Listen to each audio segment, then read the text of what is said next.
MMA თანამედროვე სპორტია, რომელიც 90-იან წლებში გაჩნდა. სინამდვილეში ის, რასაც დღეს ოქტაგონზე ხედავთ, 2500 წლის წინ საბერძნეთის ოლიმპიურ თამაშებზე დაიბადა და მას პანკრატიონი ერქვა. როგორ იქცა ომის ღმერთის, მარსის სახელიდან მომავალი საბრძოლო ხელოვნება მილიარდიან ბიზნესად. დღეს ვისაუბრებ MMA-ის ნამდვილ გენეტიკურ კოდზე. მიმოვიხილავთ იმას, თუ რატომ აიკრძალა ეს სპორტი 1500 წლით და როგორ გადაარჩინა ერთმა ბრაზილიურმა ოჯახმა ის სრული დავიწყებისგან. ამ ტიპის ვიდეო არხზე არ მქონია. ერთ ვიდეოს თუ არ ჩავთვლით, რომელზეც ვიდეოს ბოლოს გეტყვით. ხო და დღევანდელ ეპიზოდში მინდა მოგიყვეთ თუ საიდან იღებს სათავეს თანამედროვე შერეული საბრძოლო ხელოვნებები. შეგახსენებთ იმას, რომ ესეთ ძალიან მაგარ დაპირისპირებებს ვუყურებთ ჩვენ ძმასთან და მეგობარ ბრენდთან კროკოსთან ერთად. ჩვენი უგემრიელესი კრეკერები ისევ აქ არის, ახლა კი ჩაუვიждეთ. საიდან მოდის MMA? ბევრს ჰგონია, რომ MMA თანამედროვეობის პროდუქტია. სპორტი, რომელიც სულ რამდენიმე ათწლეულის წინ ტელევიზიის ეპოქაში გაჩნდა. თუმცა სინამდვილეში ის აგებულია საბრძოლო ტრადიციებზე, რომლებიც საუკუნეებს ითვლის და სოფლიოს ყველა კუთხიდან იღებს სათავეს. ჭიდაობა, კრივი, დარტყმითი და მახრჩობელაილეთები. თვითოულ ამ დისციპლინას თავისი გრძელი და სისხლიანი ისტორია აქვს. ჩვენ ხშირად ვიყენებთ ტერმინს საბრძოლო ხელოვნება, martial arts, მაგრამ იშვიათად ვფიქრობთ მის ეტიმოლოგიაზე. სიტყვა martial მოდის ლათინური martialisგან, რაც ნიშნავს mars, ომის რომაულ ღმერთს. ამაზე კი შეიძლება ითქვას, რომ მნიშვნელოვანი დეტალია. საბრძოლო ხელოვნებების უმეტესობა თავდაპირველად სპორტისთვის კი არ შეიქმნა, არამედ იგი იყო ერთგვარი ტაქტიკა, რომ ძველ დროში ჩამოყალიბებული იყო მკაცრი ბრძოლის სისტემები და ხალხს გადარჩენისა და ომისთვის საჭირო პრაქტიკული ცოდნა ჰქონოდა. შუა საუკუნეების იაპონელი სამურაი თუ ანტიკური საბერძნეთის ჰოპლიტი ამ ტექნიკებს იყენებდა არა რაღაც ქულების მოსაპოვებლად, არამედ მისი მეტოქის გასანეიტრალებლად სამკვდრო სასიცოცხლო ბრძოლაში. მხოლოდ მოგვიანებით მშვიდობიანობის ხანაში მოხდა მათი ადაპტაცია, უსაფრთხოების ნორმების შემოღება და იმის სპორტულ სახეობებად გარდაქმნა, რომელსაც დღეს ვიცნობთ. თეორიულად მებრძოლს ოქტაგონზე ნებისმიერი საბრძოლო ხელოვნების წარმოჩენა შეუძლია. თუმცა პრაქტიკა მაჩვენა, რომ ყველაზე ეფექტური მხოლოდ რამდენიმე მათგანია: ჭიდაობა, კრივი, მუაი-ტაი და ბრაზილიური ჯიუ-ჯიტსუ. მაგრამ თუ კი ამ MMA-ის საწყისებს ერთ კონკრეტულ წერტილამდე მივუყვებით, მივალთ იქამდე, რაზეც ბევრს არ საუბრობენ და პრინციპში მთავარზე. ეს კი არის პანკრატიონი. პანკრატიონი ეს იყო ერთგვარი სისტემა, რომელიც 2500-ზე მეტი წლის წინ ძველმა ბერძნებმა შექმნეს. პანკრატიონი თანამედროვე MMA-ის ნამდვილი წინაპარია, იმიტომ რომ ის იყო პირველი ფიქსირებული სპორტი, რომელიც ჭიდაობასა და დარტყმებს აერთიანებდა. განსხვავებით კრივისა და ჭიდაობისგან, პანკრატიონი ინოვაცია იყო, ამ ორის ერთი დიდი ნაზავი. როდესაც ანტიკურ ფრესკებს და ვაზებს უყურებთ, ბევრი ილეთი, მაგალითად rear naked choke ან armbar-ი მომენტალურად საცნობი არის. მითოლოგიის თანახმად პანკრატიონი ჰერკულესმა შექმნა, როცა ნემეის ლომს ებრძოდა და თევზევსმა, როცა მინოტავრს ამარცხებდა. ისტორიულად კი იგი გვხვდება პირველად ძველი წელთაღრიცხვით 658 წელს, როცა ოლიმპიური თამაშები ჩატარდა. სახელწოდება მომდინარეობს ბერძნული სიტყვებიდან პან, ანუ ყველაფერი და კრატოს, ძალა, ანუ ყველანაირი ძალის გამოყენება. მოგეხსენებათ მაშინდელი ბერძნული სამყარო დაყოფილი იყო ძალიან ბევრ ქალაქ სახელმწიფოებად, ანუ პოლისებად. ათენი, სპარტა, კორინთო, ისინი მუდმივ მეტოქეობაში იყვნენ. ამ გარემომ კი შვა შეჯიბრისადმი აკვიატებული სიყვარული, რასაც ბერძნები აგონს უწოდებდნენ. პანკრატიონის განვითარებაზე უდიდესი გავლენა მოახდინა ბერძნულმა ომის ხელოვნებამ. ბერძენი ჯარისკაცები ფალანგებად იბრძოდნენ, მაგრამ ბრძოლის დროს დიდი ქაოსი იყო და იარაღები ხშირად ტყდებოდა. ჰეროდოტე აღწერს თერმოპილეს ბრძოლას, სადაც სპარტელები იარაღის დამსხვრევის შემდეგ ბრძოლას შიშველი ხელები და კბილებით აგრძელებდნენ. ეს არ იყო რაღაც ერთი ჩვეულებრივი სასოწარკვეთა, ეს იყო პანკრატიონი. ნაწილობრივ. საინტერესო არის ისიც, რომ მსგავსი პროცესები ხდებოდა ასევე აღმოსავლეთშიც. ჩინეთის სამხედროებმა ხანის დინასტიის დროს შეიმუშავეს საბრძოლო სისტემა შუაი-ჯიაო, რომელიც აერთიანებდა ჭიდაობისა და ტრადიციული კუნგ-ფუს ელემენტებს. რათა მებრძოლს თუ ვაი და გასაჭირი დაუდგებოდა, იარაღის გარეშე შეძლებოდა მტრის განეიტრალება. აუცილებლად უნდა ვთქვა ისიც, რომ პანკრატიონი ამ თანამედროვე გადმოსახედიდან ძალიან სასტიკი იყო. ნებადართული იყო თითქმის ყველაფერი: სახსრების გადაგრეხვა, წიხლები, დარტყმები, ნებისმიერი ტიპის დახრჩობა. ერთადერთი უბრალოდ იკრძალებოდა კბენა და თვალების გამოთხრა. მხოლოდ სამი ვარიანტი იყო, რომ ბრძოლა გაჩერებულიყო: დანებება, სიკვდილი და ნოკაუტი.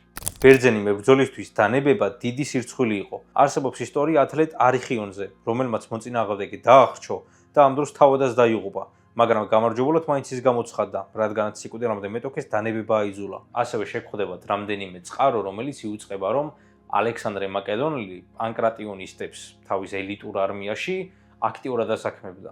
ისტორიკოსები ვარაუდობენ, რომ მაკედონელის ლაშქრობებმა ინდოეთამდე საფუძველი ჩაუყარა საბრძოლო ხელოვნებების გავრცელებას აზიაში, რამაც მოგვიანებით გავლენა მოახდინა აღმოსავლურ ორთაბრძოლებზეც. მე ცოტა ხნის წინ გითხარით, რომ პირველად ეს საბრძოლო ხელოვნება ოლიმპიურ თამაშებზე გაიტესტა, მაგრამ ეს ოლიმპიური თამაშები სულხომ ვერ იქნებოდა. სულ ვერ იქნებოდა, იმიტომ რომ ძველი წელთაღრიცხვით 393 წელს იმპერატორმა თეოდოსიუს პირველმა აკრძალა. ეს კი იყო პირდაპირ მიზეზი იმის, რომ პანკრატიონი მიივიწყეს. თუმცა მე-20 საუკუნის დასაწყისში რაღაცა დიდი აფეთქება მოხდა ბრაზილიაში. იაპონელმა ძიუდოისტმა მუციო მაედამ, რომელიც მსოფლიოს გარშემო მოგზაურობდა და სხვადასხვა სტილის მებრძოლებს ამარცხებდა, თავისი ცოდნა გრეისების ოჯახს გადასცა. და აი აქ მოვდივართ იმ ეტაპამდე, როცა იბადება ბრაზილიური ჯიუ-ჯიტსუ, ანუ BJJ. 1920-იან წლებში ბრაზილიაში პოპულარული გახდა ვალეტუდო. ვალეტუდო ნიშნავს ჩვენ ენაზე, ანუ ყველაფერი მოსულა. ეს იყო ერთგვარი ტურნირები, სადაც წესები არ არსებობდა. გრეისების ოჯახი აქვეყნებდა განცხადებებს გაზეთებში. თუ გინდათ გატეხილი ნეკნები და სირცხვილი, მოდით ჩვენთან. ისინი ამტკიცებდნენ, რომ გრეპლინგი ნებისმიერი დარტყმის სტილს ამარცხებდა. სხვადასხვა ამავე პერიოდს ემთხვევა ბრუსლიც. 1960-იან წლებში ბრუსლიმ წამოჭიმა იდეა, რომ მებრძოლი არ უნდა ყოფილიყო ერთი სტილის ტყვე. მან შექმნა ჯიტ-კუნდუ, რაც ფაქტობრივად თანამედროვე MMA-ის ფილოსოფიური საფუძვლებია. და აი ამ ეტაპების შემდეგ მოვედით თანამედროვე MMA-მდე.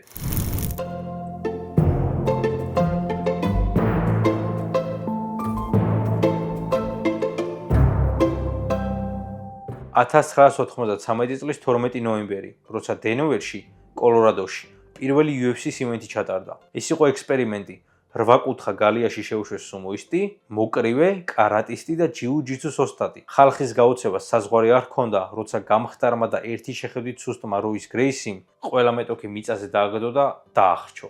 აქვე პატარა პაუზა. როცა ეს არხი ახალი შექმნილი იყო, მაშინ დავდე ვიდეო უკვე იმაზე თუ როგორ შეიქმნა UFC, იმ ვიდეოში დეტალურად და კარგად არის გაწერილი UFC შექმნის ისტორია, ბევრი მაქვს ნასაუბრები UFC-ის პირველ ივენთებზე, რა იყო და როგორ იყო, რომელიც შეგიძლიათ აი ამ ღილაკზე დაჭერით ნახოთ, მაგრამ ამ ვიდეოში ზედაპირულად 1-2 სიტყვას ვიტყვი. თავდაპირველ ივენთებს არ ჰქონდათ წონითი კატეგორიები და დროის ლიმიტი. ბრძოლები ხშირად ძალიან სისხლიანი იყო. სენატორმა ჯონ მაკკეინმა იხილა ვიდეოკასეტა და ძალიან არ მოეწონა. მისი გავლენით 36 შტატში აიკრძალა UFC და ტელევიზიამა ტრანსლაციაზე უარი თქვეს.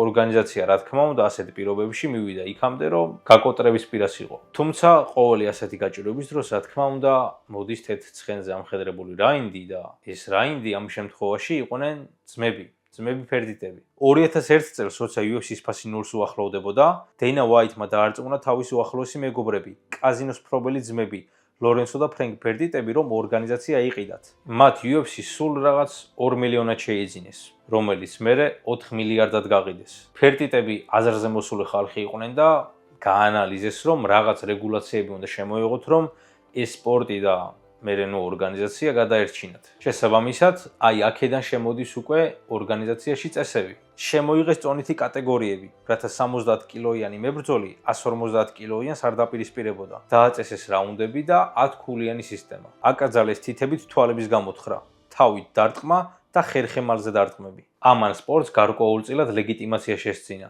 2005 წელს რეალიტი შოუმ The Ultimate Fighter-მა, შემდეგ უკვე ფინალურმა ბრძოლამ, სადაც ერთმანეთს ფორესტ გრიფინი და სტეფან ბონარი დაუპირისპირდნენ, MMA-ის აი უბრალოდ დიდი მეინსტრიმის გზა გაუკაფა.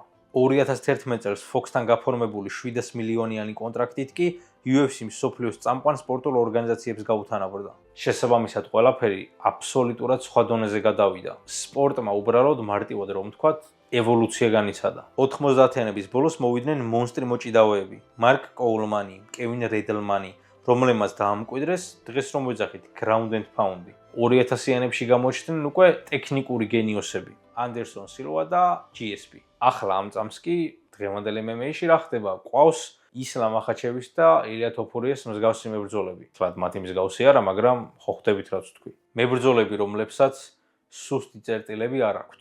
დღეს MMA აღარ არის მხოლოდ გალიაში ჩხუბი. ეს არის მეცნიერება, ბიზნესი და 1000-წლოვანი ისტორიის გაგრძელება. როდესაც ოქტაგონის კარები იხურება, ჩვენ ვხედავთ იმავე ნებასა და ბრძოლის შინს, რასაც ანტიკური ბერძნები ოლიმპიის ქვიშაზე 2500 წლის წინ გრძნობდნენ.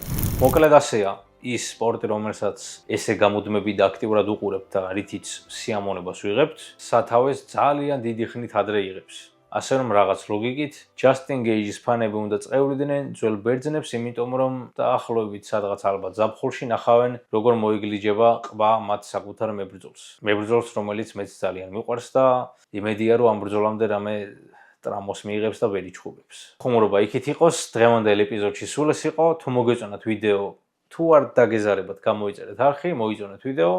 მე კი შევხვდებით მომავალ ეპიზოდში. აბა ჰე და აბა ჰო.